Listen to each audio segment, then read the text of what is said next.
Iglesia, les damos la bienvenida al episodio número 32 de La Voz de la Iglesia, un nuevo episodio de esta cuarta temporada a través de la cual hemos podido seguir viendo la fidelidad de Dios a través de cada historia que hemos podido contar.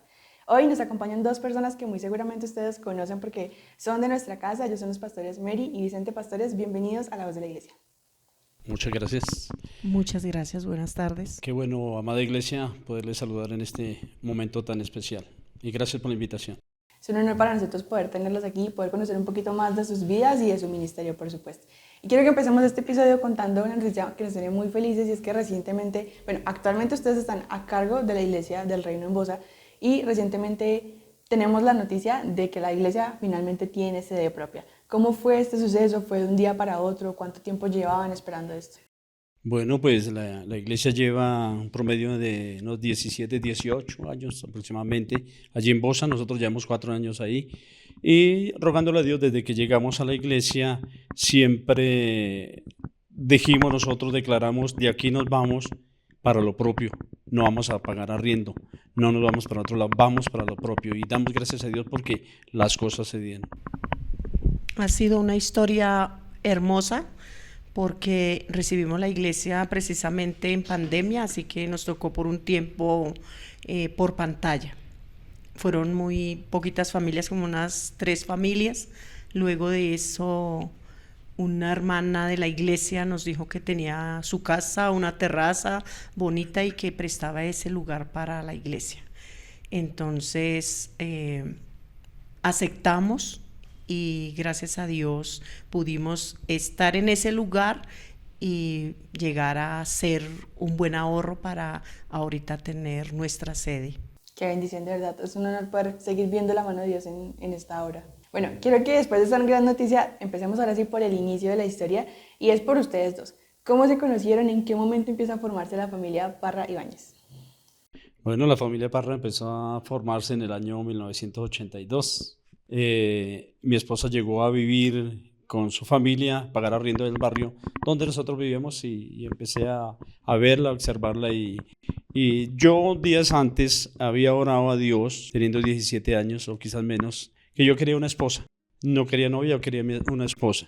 Ella llegó y yo la conocí, sentí que ella era mi esposa.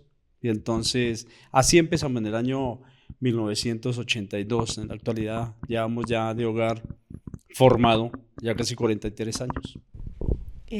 Como dice mi esposo, sí, hace tantos años, por la misericordia de Dios, hemos permanecido ahí.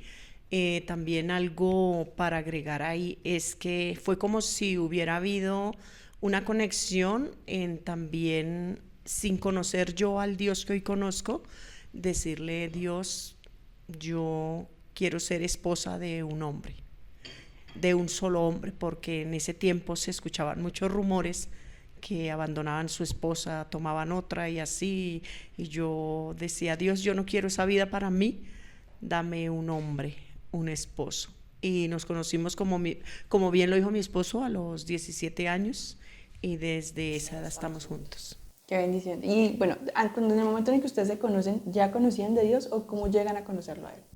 Bueno, de conocer a Dios sí yo conocía, porque por allá en los años 1970, que aproximadamente empezó la iglesia cristiana allá en el barrio, nosotros éramos niños, con mis hermanos éramos niños de edad de 7 años quizás, y ya íbamos a la escuela dominical y ya conocíamos. Cuando yo conocí a mi esposa, ya conocía de Dios, ya conocíamos al Dios verdadero. En mi caso, no. En mi caso, yo no conocía de Dios. Lo conocí a él por medio de una tía de él. La tía yo llegué a vivir con mi mamá en la casa de la tía, y la tía empezó a hacer como ese medio de comunicación para juntos, y ella llegaba y me contaba: ay, saludes de mi sobrino. No nos conocíamos, ninguno de los dos. No sé si era cierto que me mandaba saludos, todo caso era que yo le decía: bueno, dígale que lo mismo, pero sin conocernos. Y ella fue el medio de hacer que nosotros nos conociéramos. Y cuando yo le conocí a él, sí, lógicamente tuvimos situaciones complicadas porque mi mamá no quería que yo tuviera nada que ver con un cristiano evangélico. Y ella me decía que no, Mary, porque los evangélicos tal cosa, que porque los evangélicos prohíben todo, que bueno, entonces ella no estaba de acuerdo. En este proceso sabemos que hay dos personas importantes en sus vidas y son Gabriel Díaz y Marina. ¿Qué significan ellos para ustedes? Fueron nuestros primeros pastores, por así decirlo. Ya cuando, digo en mi caso, pues yo conocí a varios pastores cuando niño, pero ya en el nuevo comienzo, ya cuando ya como personas más serias, más maduras, ellos fueron nuestros primeros pastores. Para consejos, para todo, ellos fueron nuestros primeros pastores. Significan mucho para nosotros en nuestra vida espiritual, en nuestro hogar, en nuestra vida ministerial, porque Pastor Gabriel fue un hombre y su esposa Marina fueron personas de que nos motivaban a estudiar, nos motivaban a que trabajáramos, nos preparáramos para salir al ministerio. Ellos vieron mucho en nosotros, capacidad, y nos motivaban para salir. Sí, para mí ellos, uno, fueron los primeros pastores que conocí. Con ellos aprendí muchísimas cosas. Otros fueron los que me instruyeron, me enseñaron, me ayudaron a capacitarme. Con la pastora Marina hicimos un pacto de amistad hace muchos años, donde ella y yo hicimos el pacto que íbamos a ser amigas hasta que el Señor viniera por nosotras y ella oraría por mí y yo por ella. Y siempre ellos fueron para nosotros como papás, pastores y amigos. Aún todavía nos vemos, todavía nos visitamos y son los que han marcado nuestra vida, son los que han casado a nuestros hijos, casaron a Cristian y casaron a Marcela. Bueno, después de ustedes conocer a Dios, de tener a estas personas que los impulsaron como por ese camino, sirvieron en nuestra iglesia en diferentes áreas, ¿y en qué momento llegan a decir, bueno, vamos a dedicarnos al ministerio de ser pastores, de liderar una iglesia? ¿Cómo llegan a esa área de servicio? Bueno, nosotros siempre desde un comienzo que empezamos a activar en la iglesia como líderes de células, después como supervisores, en nosotros algunos pastores nos veían la talla para ser pastores y tienen cara de ministerio, tienen cara de pastores, y siempre nos decían eso y nos profetizaron hace muchos años de que son pastores, te van a salir a la obra, y bueno, el tiempo pasó y como que las cosas no se daban, ¿sí?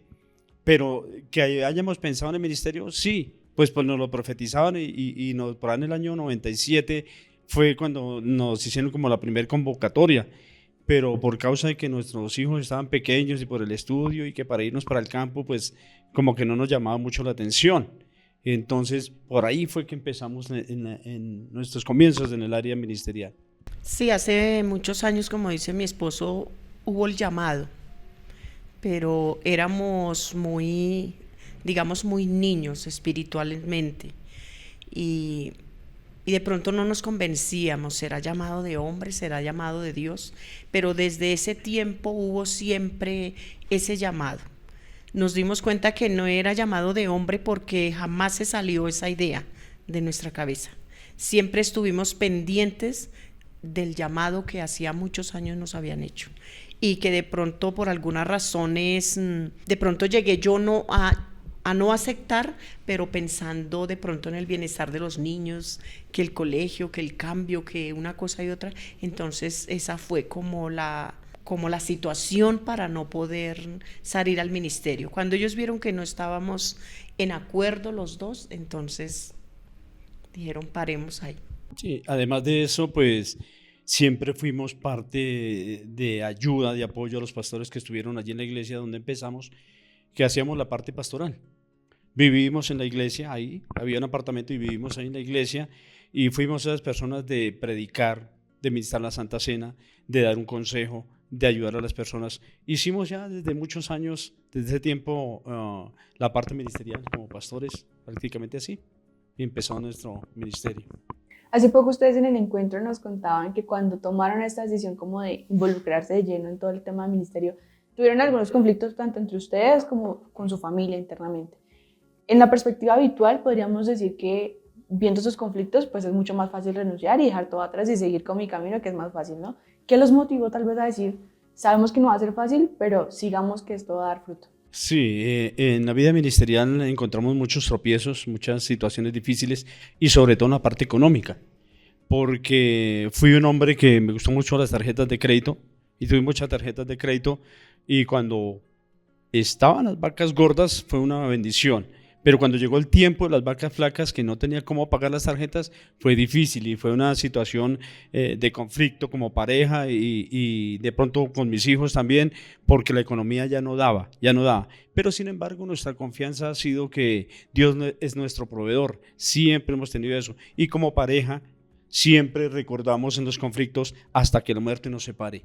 Hasta que la muerte nos separe, ni problemas, ni situaciones difíciles, ni un tercero, ni una tercera, sino hasta que la muerte nos separe. Y siempre ha sido nuestra confianza de que el Señor es que nos saca en victoria. Y seguimos adelante y le seguimos creyendo. Ya llevamos muchos años creyéndole al Señor y moriremos creyéndole al Señor. Así es. Pese a que hubieron dificultades, como pienso que en todos los ministerios, en todos los pastores hay dificultades, siempre nuestra mirada ha sido seguir hacia la meta. Nunca ha sido renunciar por cualquier situación, por algún pleito, por algún desacuerdo. Pese a que pasamos momentos muy duros de economía, pero siempre lo luchamos por permanecer. Aunque de pronto llegaron los hijos a mirar que no, papá, pero es que papá, mamá la pasan en la iglesia y como que no ven la bendición, como que no ven nada. Pero nosotros tuvimos que sentarlos y explicarles que no era que Dios no nos bendijera, era que nosotros no sabíamos ser buenos administradores. Al no ser buenos administradores, no se veía la bendición de Dios. Entonces eso hicimos que nuestros hijos de pronto vieran que Dios no nos bendecía, pero ahora que ellos han analizado y mirado y que les hemos explicado el motivo de los principios y valores, también de la siembra, del dar, de estar siempre de la mano de Dios, todas las cosas cambiaron y ahora ven las cosas diferente. Sí, no, en ningún momento decidimos vamos a renunciar y no seguimos. No. Porque hay personas, había personas, nosotros discipulamos muchas personas, trabajamos con muchas personas, le predicamos a muchos, y habían personas, y las hay, que tienen la mirada de nosotros, y entonces vienen detrás siguiéndonos, y entonces es el ejemplo, el testimonio, y no podemos desmayar. Para fortalecerlos a ellos teníamos que seguir en, y aquí estamos. Hay una parte muy importante que ustedes mencionan y es que muchas veces idealizamos a las personas que están en el liderazgo, a los pastores y demás, porque los vemos cada 8 días o más seguido predicando en el altar, como que pareciera que no tuvieran ningún conflicto en sus vidas, pero ustedes mismos lo acaban de mencionar, eso es casi imposible de creer porque pues es muy complejo. ¿Qué pruebas o qué situaciones han vivido ustedes que tal vez les hayan puesto a prueba la fe? Son tantísimas las pruebas que hemos tenido que pasar, de donde nos ha pasado, tanto en el hogar, con los hijos, en la parte económica, ministerialmente. Han sido las pruebas muchas, que no sé cómo le contaría y pasaríamos mucho tiempo de esto me pasó, muchas, son muchísimas. Para enumerar ahorita no viene a mi memoria cuál le enumero de primera, pero en términos generales fueron muchas las situaciones difíciles que pasamos, muchas pruebas donde fue probada nuestra fe. Y hace no mucho que fue probado nuestra fe con nuestro hijo que se enfermó, que estaba pasando por una dificultad en Brasil, y de la noche a la mañana tuvimos que arrancar. Hacía unos días le habíamos dicho a la iglesia, queremos ir a ver a nuestro hijo, queremos visitarlo, llevamos ya 2 años solamente viéndonos por pantalla, queremos abrazarlo, queremos sentirlo, y pusimos la iglesia a orar y vamos a orar por esto. Fueron como 15 días cuando el Señor aparejó esta situación. Fue Dios quien aparejó esta situación para que pudiéramos viajar, y pudimos viajar a Brasil, pero fue una prueba de fe dura, porque yo le dije a los hermanos, Señor, oremos a Dios, pero yo no cuento sino con fe. Yo no tengo plata, ahorita lo que tengo es fe. No contamos sino con eso. Y el Señor proveyó tanto para poder viajar, volver e inclusive traer a nuestro hijo para Colombia. Algo de todo esto de las pruebas. Pienso que la prueba más dura o más difícil que hemos pasado ha sido con los hijos, donde hemos sido fuertemente confrontados y donde los hijos han sido atacados fuertemente. Pero eso, en vez de pronto de debilitar nuestra fe, Eso no ha ocurrido, Nos ha fortalecido. sino que eso nos fortalece más para seguir adelante. Entonces hay momentos en que tenemos que decirle: Dios, gracias por la dificultad o la situación que se presentó con mi hijo o mi hija, porque eso me llena de coraje para seguir adelante y para guerrear. Siempre he creído que yo tengo el mismo Dios de Abraham, Isaac, Jacob, y que es el mismo que abrió el mar, y que así como abrió el mar, Él puede hacer muchas cosas. Así que las situaciones duras nos han ayudado, pero para seguir adelante. Una prueba muy dura de nuestra fe en cuanto a la parte económica. Antes de la pandemia, yo venía trabajando en una empresa que ya lleva 23 años. Al llegar la pandemia, se me acabó el trabajo. Mis sueños era salir pensionado de allí, de la empresa, no seguir trabajando. Pero días antes yo le había dicho al Señor: yo ya no quiero trabajar en la empresa, quiero servirle de tiempo completo. Y llegó la pandemia y eso fue la respuesta. Se acabó, me dejaron sin empleo, nos sacaron, que porque la empresa no nos podía sostener, entonces nos sacaron y empezamos a depender de Dios. Gracias a Dios no teníamos ninguna deuda, ya habíamos pagado, había cancelado todas las tarjetas, ya no tenía deudas. Fue una bendición, pero fue una prueba de fe, claro, porque estar acostumbrado a un sueldo, a un buen sueldo que se ganaba allí en la empresa, 23 años trabajando allí, y de momento me quedo sin trabajo, fue duro. Pasamos a otro nivel, pero seguimos creyendo a Dios y confiamos en el Señor, y hasta aquí vamos en victoria y le creemos a Dios. Una de esas situaciones que tal vez podríamos mencionar, que fue al principio como de su vida ministerial, fue una oportunidad que se presentaba, posiblemente de las primeras, por ir a hacerse cargo de una obra en Boyacá, y tengo entendido que ya estaba casi todo listo para poder irse, y de repente les dicen: no, ya enviamos a alguien más. ¿Fue fácil soltar esa oportunidad después de tal vez anhelarlo tanto tiempo? ¿Cómo vivieron esa situación? Bueno, pues sí fue un poco duro, porque después de un tiempo haber dicho no, habíamos pasado a otro tiempo que ya estábamos un poco más preparados, digamos. Ya teníamos más seguridad y más firmeza. Entonces dijimos sí. Nos dijeron: sale la obra para Boyacá. Entonces yo empecé a alistar trasteo, empecé a preparar las cosas, cuando de repente nos dijeron que no. El motivo había sido porque de pronto la obra o el lugar pertenecía a otra personería. Entonces, pues cada personería se mueve con su personería y pertenecía a otra personería. Entonces, ese fue el motivo. Entonces, sí fue triste en el momento, pero nuevamente quedamos ahí esperando en Dios. Sí, cuando hubo el primer llamado, habían ganas, quizás en mí personalmente había muchas ganas de salir, porque siempre me ha llamado la atención servir en el campo, me ha llamado la atención el campo, y de pronto mi esposa no estuvo de acuerdo. Hubieron otras oportunidades, otros llamados, pero tampoco estuvimos de acuerdo. Se pasó el tiempo, se pasaron los años, y dije: ya no, aquí ya no salimos al ministerio, ya no, ya nos volvimos mayores, ya pues gracias a Dios tenemos experiencia, pero dijimos: no, pues ya se pasó el tiempo, ya no nos llamaron, ya no salimos al ministerio. Y sí, siempre fue frustrante en un momento. Sí.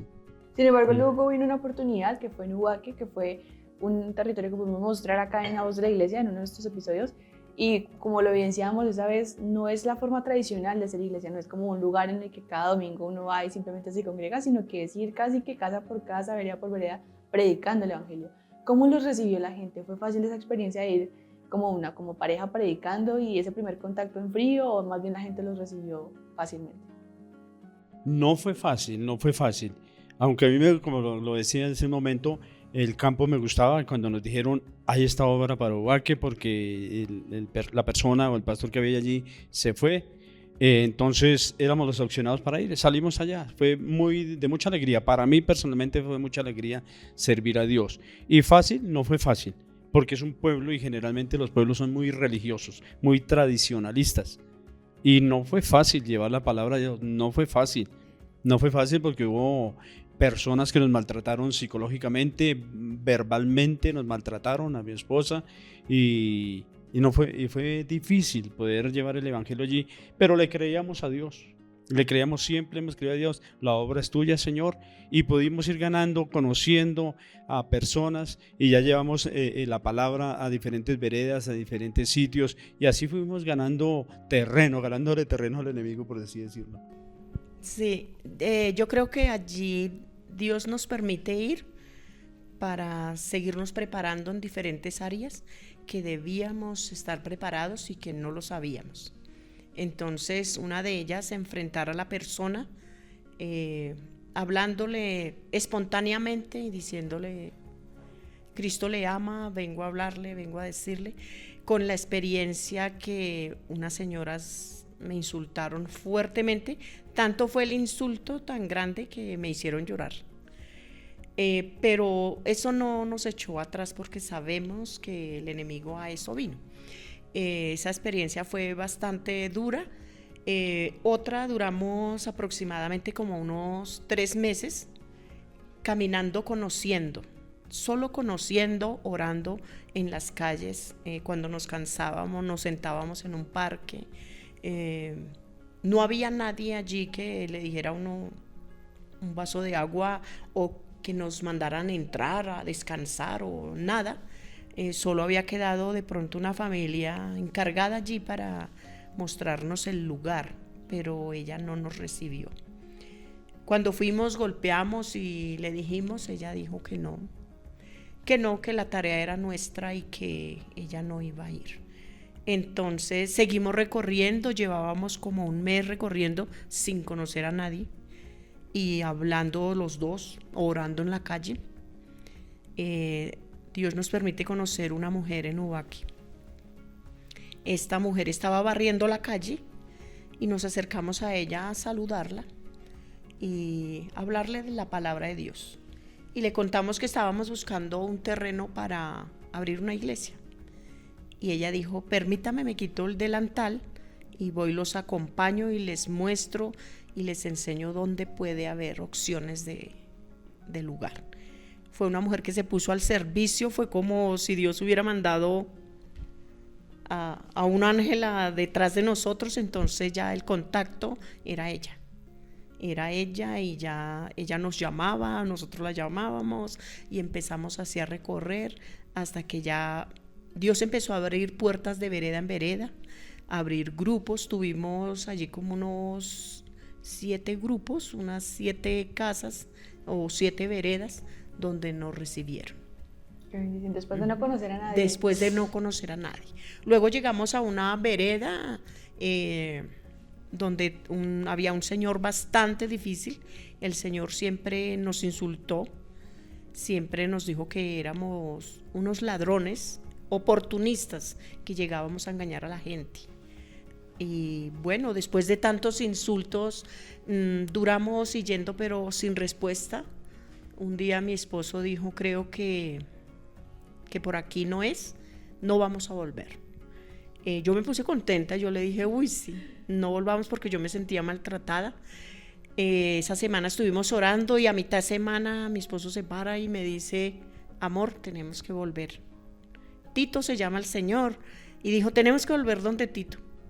Yo dije: no, yo no quiero volver, ¿por qué si ella me dijo que no? Pero él me dijo no. En la oración Dios me hizo sentir que yo tenía que volver allá. Entonces, reto, ¿no? Entonces regresamos. Fue una experiencia muy bonita. Regresamos, nos llevamos a una hermana de la iglesia y ese día nos llevamos unos mercados. El primer mercado fue para Tito. Yo le dije: amor, vamos a darle un mercado a Tito. Llegamos, estaban trabajando en su cebullín y llegamos y le dije: don Tito, muy buenos días, discúlpeme, me tomé el atrevimiento de traerle este presente. El señor no levantó a mirarme la cara, no, nada, de solo me decía: muchas gracias, gracias. A lo último, para no hacer tanta la historia larga, allí quedó un grupo. Después de eso, él dijo, nosotros le dijimos que nos prestara ahí para hacer una oración. Y dijo que la casa estaba muy fea, pero que la iba a echar, le iba a colocar piso. Mandó colocar el piso, arregló y ahí quedó un gran grupo. en esa casa de Tito. Qué bonito. Después de esta experiencia de haber como vivido todo este tiempo allá, actualmente, como lo mencionamos, ustedes están a cargo de la iglesia de Bosa. ¿De qué manera los impactó esa experiencia en la forma de hacer iglesia, que si bien no es más fácil, pero sí es un poco más tradicional como lo tenemos en la ciudad o cuando ya hay una iglesia base, como lo están haciendo actualmente en Bosa? Bueno, cabe resaltar ahí que nosotros, estando en Ubaque, también salió que el pastor que había en Bosa renunció. En el tiempo de la pandemia renunció, se fue y quedó ese lugar sin pastor. Entonces, el pastor Omar, quien era el representante de la personería, dijo, pues los opcionados son ustedes. Asumimos el reto, asumen el reto, se quedan con la iglesia de Bosa, atienden la iglesia de Bosa. Y yo dije, ¿y Ubaque? ¿Qué hacemos con Ubaque? Y él dijo, pues si tiene la capacidad y atiende las dos iglesias, estuvimos 2 años atendiendo las dos iglesias, Bosa y Ubaque. Y obviamente era una diferencia muy grande, porque en el campo como que a pesar de que ser muy religiosos, pero lo atendían a uno. Y aquí en la ciudad, un poquito difícil, porque en el campo se podía trabajar llevándole el mercado, llevándole ropa, llevando muchas cosas en la obra social. Aquí en Bogotá no. Allí en Bosa era más difícil, entonces siempre había ese cambio en cuanto a la cultura de las personas en la ciudad y la cultura de las personas allá en el campo. Fue siempre un poquito difícil, pero ahí alternamos y duramos 2 años asistiendo a la iglesia de Ubaque, estando al frente también de la iglesia de Bosa. Sí, bastante el cambio, pero como le decía antes, yo creo que fue una preparación de mirar cómo tratar las personas, de mirar los genios, el carácter de cada uno.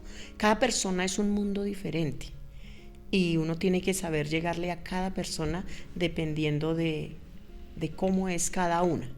Y allí en Ubaque la persona era mucho más sencilla, más humildes. Se podía compartir una huepanela en un pocillo plástico arrugado, sí, se podía compartir todo lo que muy sencillamente. Aquí pues un poco más difícil porque ya la persona ya no acepta de pronto compartir de esa misma manera, no, pero aprendimos que todas las personas valen mucho y que cada una se trata de diferente manera, dependiendo de su forma, dependiendo de su origen, de su hablar, de todo. Aprendimos eso. Fue una escuela, para mí fue una escuela muy bonita, muy favorable. Como lo mencionaron ustedes, ha sido todo un proceso que hoy ve sus frutos, como lo mencionamos al principio, ya teniendo nueva sede y demás proyectos a futuro. Después de toda esta carrera, todo este tiempo que ustedes han vivido en ministerio, creo que tienen la autoridad suficiente para hoy contarle a la iglesia algún consejo que le quieran dar para seguir siendo fortalecidos en el espíritu, como lo menciona nuestra visión para este año como iglesia. Fortalecidos en el espíritu, sí. Como les contamos al principio, nuestra fortaleza fue el Señor. Y viene a mi memoria una prueba de fe también que fue dura en plena pandemia. Cuando estuve enfermo y detectaron que tenía el azúcar alta y tuve que ser hospitalizado, y en ese tiempo cuando yo había predicado el domingo anterior sobre creerle a Dios, sobre fortalecernos a Dios, y no se preocupe si hay que ir al hospital porque había muchos hermanos enfermos, no se preocupen, Dios los va a ayudar. Y llega el momento, la prueba de fe, cuando yo me enfermo y tengo que ir al hospital.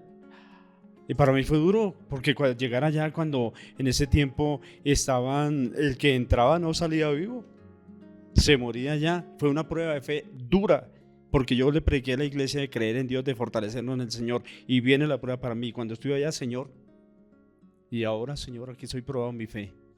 Y entonces puedo decirle a la iglesia, hay que creerle al Señor, hay que creerle al Señor. Yo le dije, estando en el hospital al Señor, le dije, Señor, gracias por todo, mi esposa, mis hijos, y si hasta aquí fui, pues gracias, Señor, pero si me da la oportunidad de salir con vida y servir, le voy a seguir sirviendo, Señor, y voy a seguir sirviendo. Y una promesa que yo hice en el año 1987, como en el octubre del 87, prestando mi servicio militar para el Caquetá, en las selvas del Amazonas, le dije, Señor, si guarda mi vida, guarda a mi esposa, porque yo ya tenía a mi esposa y mis 2 hijos mayores, y sin embargo me había ido a prestar servicio. Yo te voy a servir, Señor, yo te voy a servir, yo voy a predicar. Y el Señor guardó mi vida, porque allí era difícil salir. Había muchas situaciones difíciles allá por cuestión de la guerrilla y de otros grupos armados. Entonces era difícil. Esa fue otra prueba de fe.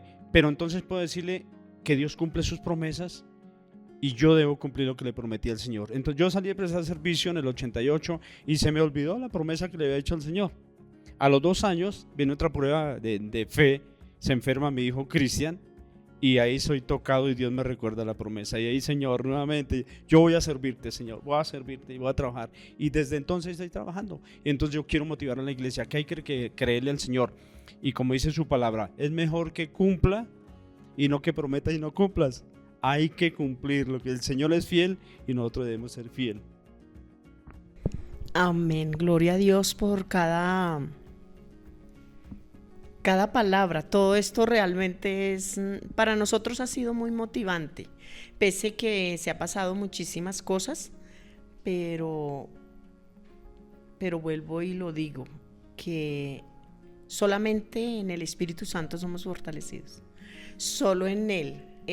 Algo para poderle decir al público a los oyentes, es que hay 2 cosas importantísimas para seguir adelante, y es siempre colocar la mirada en Dios, solo en Él, no en la circunstancia, no en el problema, no en la dificultad, no en la necesidad, sino mirarlo a Él y tener con mi esposo diálogo, hablar los 2, enfrentar los 2 las cosas. Dice la palabra de Dios, mejor son 2 que 1. Y eso lo hemos tomado nosotros, y siempre que un problema, Él dice, amor, de esta salimos, pero tenemos que unirnos. Unámonos, fortalezcámonos en el Espíritu y oremos porque de esta salimos. Entonces, esa es la palabra para la iglesia, que son mejor 2 que 1 y que deben de estar el uno al otro apoyándose fuertemente en el ministerio. Que cuando uno se cae, el otro está para levantarlo. Claro. Así es. Pastores, es un honor para nosotros haber compartido este tiempo. Quisiéramos seguir hablando mucho más, pero el tiempo es corto en pantalla, así que gracias por habernos acompañado en este episodio de La Otra Iglesia. Bueno, a ustedes muchas gracias. Gracias Con por muchísimo momento. gusto. Nos queda mucho por contar. Amén. Muchísimo. Pero Y a todos Dios los ustedes bendiga. también, gracias por habernos acompañado hasta este momento. Nos vemos en 15 días con un nuevo episodio de La Otra Iglesia. Bendiciones.